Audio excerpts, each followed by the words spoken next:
We're called upon to tell these stories. My paternal grandparents and my maternal great-grandparents were survivors of the Holocaust. My great-grandparents and great-aunts and uncles. My great-grandparents. Great-grandparents. My puppy was a survivor. My great-grandmother is a Holocaust survivor. We're kind of born with the responsibility to keep reminding people of the Holocaust and keep retelling stories of the Holocaust, because if we don't, then who will? One of the coolest things to see about this museum was just how involved all the juniors got and how they ran with it and made it their own and created these incredible projects that are so meaningful and that are able to teach so many people. I think it's so integral for Holocaust commemoration to be part of our education, and Bruriah does it in such a cool way where we're able to show all these different types of events through art, and it's really remarkable to see how 60-something girls can pull something so amazing together. I did not expect the intense creativity that came about as a result of this Holocaust museum.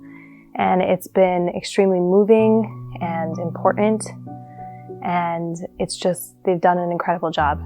We need to commemorate all the tragedies in the Holocaust, and this project is a great way to do that. One of the most significant parts of Bruriah is seeing the 11th grade's Holocaust Museum set up in their hallway. Each year when we would walk through, we would just wait until it was our turn to create this ourselves, and we just knew that we needed to do this and be a part of this and display this powerful message to everybody else and to the grades below us. Unfortunately, due to the unprecedented circumstances of this year, we were not able to bring visitors into our museum. And we felt it was crucial to bring people outside of the school into our museum to learn about the tragedies of the Holocaust and the horrors of human hatred. So we decided to build this website to bring the museum to you. Our students have spent the past few weeks immersing themselves in order to learn about this important moment in our history, but more importantly, to fully appreciate the significance.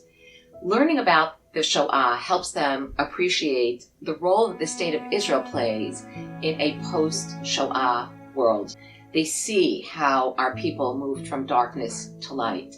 Kol hakavod to them for not just learning and not just creating a work product, but for truly internalizing that message. The most amazing thing to see about this museum was that despite the challenges of COVID, finding a place to do it, if it could be online or in person, the juniors pushed forward and they persevered, because this is something that was obviously so important to them. It's taking something that they've learned and they've lived through, and they've, it's part of their family, it's part of themselves, it's part of their nation. We're the Jews. And bringing that and showing that to everyone is really something amazing, and we're so proud. When you feel strongly about something, it doesn't matter what the circumstances are. You're gonna work towards it and you're gonna see it through. And that's exactly what we did with this museum.